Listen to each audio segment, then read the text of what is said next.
Hello student, मैं इस video में आपको पास्ट कंटिन्यूअस टेंस का पैसिव कैसे बनाया जाता है एक्टिव से उसे बताने जा रहा हूं। तो पास्ट कंटिन्यूअस का एक्टिव फॉर्म होगा subject plus was were plus verb four plus object. उसके बाद पैसिव फॉर्म में passive subject plus was were plus being plus verb three plus by agent. तो अफर्मेटिव सेंटेंस का active I was helping you, तो यहां पर I subject, was auxiliary verb, helping verb fourth और you object. ये object इधर आएगा you, आई है तो वाज लगा है, यू के अनुसार वेयर का यूज होता है। उसके बाद हेल्पिंग के जगह पर बीइंग और हेल्प का थर्ड फॉर्म हेल्प्ड, और ये आई जब एजेंट बनेगा तो बाई और आई का ऑब्जेक्टिव फॉर्म होगा मी। उसी तरह निगेटिव में he was not helping me, तो ये मी ऑब्जेक्ट है, ये ऑब्जेक्ट इधर जाएगा आई हो जाएगा, ही के अनुसार वाज, आई के अकॉर्डिंग वाज, नॉट निगेटिव है निगेटिव, हेल्पिंग के जगह पर बीइंग और हेल्प मेन वर्ब है हेल्प्ड, और एजेंट के रूप में ये ही यहां सब्जेक्टिव केस है, जब एजेंट बनेगा तो ही का हिम हो जाएगा। एक और निगेटिव मैं बता रहा हूं नोबॉडी से, ये वैग्यू सब्जेक्ट है, जैसे कि nobody was teaching us. Nobody के साथ हमेशा सिंगुलर वर्ब लगता है, नोबॉडी वाज टीचिंग अस, हम लोगों को कोई नहीं पढ़ा रहा था, तो ये नोबॉडी सब्जेक्ट हो गया, was auxiliary verb, teaching main verb और अस ऑब्जेक्ट। ये ऑब्जेक्ट को अस को जब नोबॉडी के जगह पर ले आएंगे तो वी हो जाएगा, और आप जानते हो कि वी के अनुसार वेयर का प्रयोग होता है ऑक्सिलरी, और चूंकि ये नोबॉडी है तो इसके लिए एक निगेटिव वर्ड नॉट का प्रयोग करेंगे। ऑक्सिलरी के बाद ही निगेटिव वर्ड का प्रयोग होता है। उसके बाद टीचिंग है, आईएनजी फॉर्म लगा हुआ है, तो being plus verb three, teach का वर्ब थ्री हो जाएगा टाउट, और यहां पर एजेंट का प्रयोग नहीं होगा, नो एजेंट। क्यों एजेंट का प्रयोग नहीं होगा? क्योंकि एजेंट यहां पर वैग्यू सब्जेक्ट है, एक ऐसा सब्जेक्ट है अगर उसको हम पैसिव में रखते हैं तो पता नहीं चल पाता है कि ये काम किसके द्वारा हो रहा है, तो वहां पर एजेंट लगाने की जरूरत नहीं है कि कोई भी हम लोगों को नहीं पढ़ा रहा था, तो हम लोगों को नहीं पढ़ाया जा रहा था, यहां पर एजेंट मालूम नहीं है। इसके बाद हम आपको बताने जा रहा हूं इसका इंटरोगेटिव सेंटेंस। तो आप जानते हो कि इंटरोगेटिव सेंटेंस में पहले ऑक्सिलरी, उसके बाद सब्जेक्ट, उसके बाद मेन वर्ब और उसके बाद ऑब्जेक्ट। यहां पर वेयर ऑक्सिलरी है, यू सब्जेक्ट है, हेल्पिंग वर्ब फोर्थ है और राम ऑब्जेक्ट है। ये राम ऑब्जेक्ट पैसिव का सब्जेक्ट बन जाएगा, तो यहां पर हम राम सब्जेक्ट के रूप में यूज करेंगे पैसिव का, और उसके बाद राम सिंगुलर है, दैट इज वाई हम लोग यहां पर वाज का प्रयोग करेंगे। यू है तो वेयर लगा है, राम है तो वाज होगा।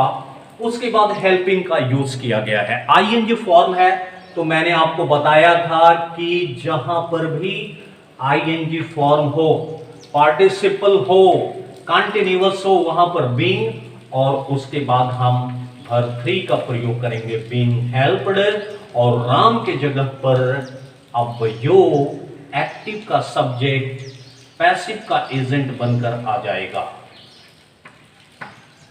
उसके बाद इंटरोगेटिव के बाद में हम लोग यहां पर एक यूज करते हैं इंटरोगेटिव प्लस निगेटिव। इंटरोगेटिव भी हो और निगेटिव भी हो, उसका एक्टिव, जैसे कि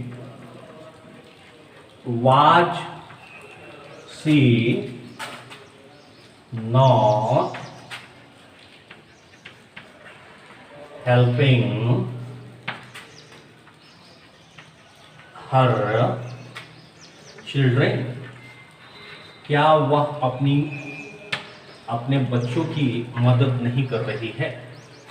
तो यहां पर वाज ऑक्सिलरी वर्ब, से subject not negative, helping verb four main verb है, हर चिल्ड्रेन ये ऑब्जेक्ट है। तो हर चिल्ड्रेन सब्जेक्ट की जगह पर आ जाएगा, पैसिव का सब्जेक्ट हो जाएगा हर चिल्ड्रेन। तो हर चिल्ड्रेन यहां पर प्लूरल है, इसलिए यहां पर ऑक्सिलरी वर्ब वेयर का प्रयोग करेंगे। उसके बाद ये नेगेटिव है, नेगेटिव के लिए नॉट का प्रयोग करेंगे।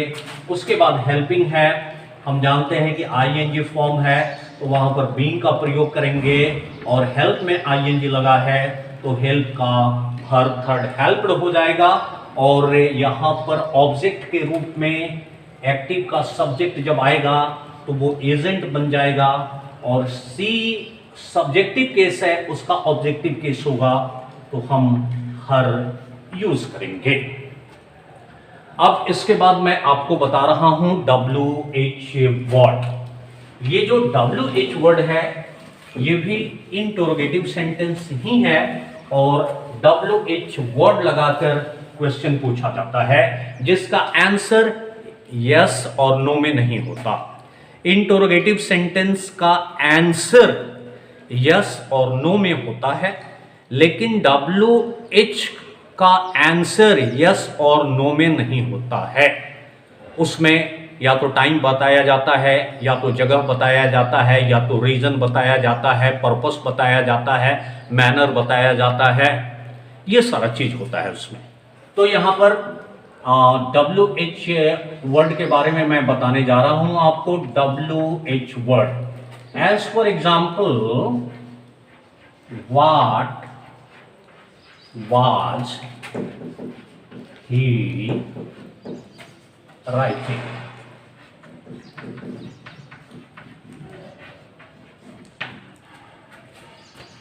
What are he teaching कर देते हैं।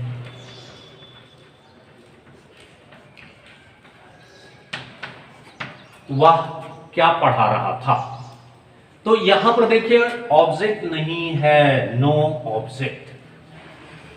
और आप जानते हो कि एक्टिव का ऑब्जेक्ट पैसिव का सब्जेक्ट बनता है, लेकिन यहां पर ऑब्जेक्ट नहीं है बल्कि WH वर्ड है। तो हम WH वर्ड से ही शुरुआत करते हैं, व्हाट। उसके बाद में कोई ऑब्जेक्ट नहीं है, अगर ये ऑब्जेक्ट रहता तो इसके जगह पर आ जाता, और ये जो सब्जेक्ट है वो एजेंट बन जाता, by agent.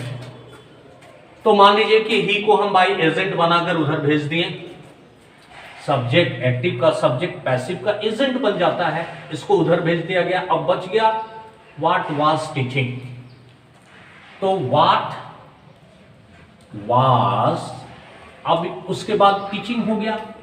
Teaching ING form है, मैंने बताया था आपको कि अगर आईएनजी फॉर्म रहेगा तो बीइंग और उसके बाद में हम वर्ब थर्ड का प्रयोग करेंगे। व्हाट वाज बीइंग टॉट, और उसके बाद में एजेंट के रूप में ही का हिम हो जाएगा। What was being taught by him. अब देखिए यहां पर ऑब्जेक्ट नहीं है, तो इस स्थिति में हम कैसे इसको चेंज किए हैं पैसिव में। अब यहां पर हम आपको WH वर्ड के बारे में बताएं। दूसरा जो कि हु से शुरू होता है, हु से शुरू होने वाला WH word, who was helping the poor.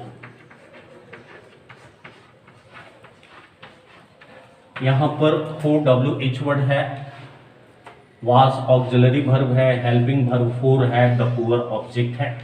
तो ये द पुअर ऑब्जेक्ट यहां पर आ जाएगा।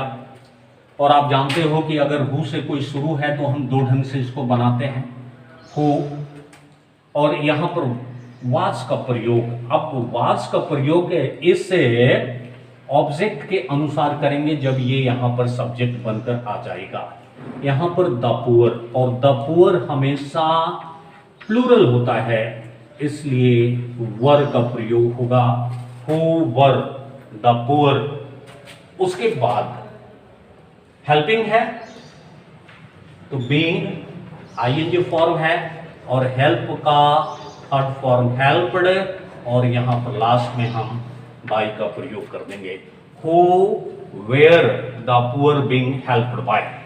और अगर हम WH से WH वर्ड को अगर हम एजेंट मानते हैं, सब्जेक्ट मानते हैं, और उसको अगर चेंज करते हैं तो हु का हो जाएगा बाय हुम। हु के लिए हम बाय हुम का प्रयोग करते हैं। उसके बाद वेयर है, वाज है, लेकिन वाज नहीं लगेगा क्योंकि ये ऑब्जेक्ट इसका सब्जेक्ट बन जाएगा। द पुअर सब्जेक्ट बन गया, इसलिए द पुअर के अनुसार were, by whom were the poor. उसके बाद हेल्पिंग है, हेल्पिंग है तो आप जानते हो कि आईएनजी फॉर्म है तो बीइंग और हेल्प का हेल्प। तो आपने यहां पर प्रेजेंट कंटिन्यूअस टेंस को किस तरह एक्टिव से पैसिव में कन्वर्ट किया जाता है आपने देखा। ये पास्ट कंटिन्यूअस को किस तरह एक्टिव से पैसिव में कन्वर्ट किया जाता है आपने देखा कि यहां पर कंटिन्यूअस टेंस है। ओम verb four is am are was were स्वा बीइंग स्वाहा। तो अगर जहां पर भी वर्ब फोर होगा वहां पर बीइंग प्लस वर्ब थ्री का प्रयोग करेंगे पैसिव फॉर्म में। तो इससे पास्ट कंटिन्यूअस टेंस में बस इतना ही। That's all, thank you, keep learning and keep practising.